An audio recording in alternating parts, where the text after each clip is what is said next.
сен қазақи тәрбиенің қандай зиянын көрдің?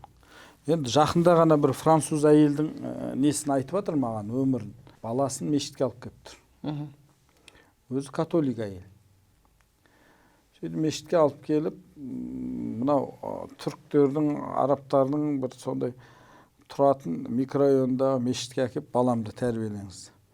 Сосын оны мешіттің қызметкері түсінбей тұр да, енді мазақ қылып тұр, игнор қылып тұр ма деп, мадам, енді сіздің наным сеніміңіз бұндай емес қой негізі.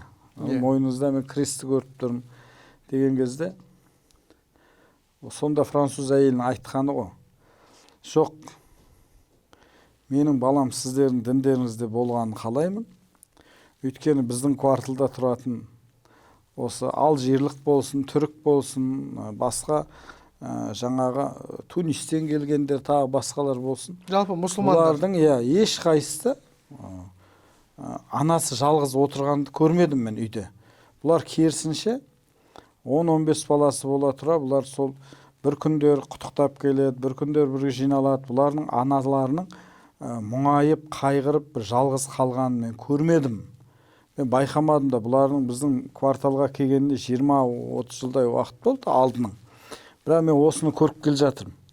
Ал мен қазір уже орта жастан астым, балам жас әлі. Бірақ мен в одиночестве дейді ғой, қартайғым келмейді дейді.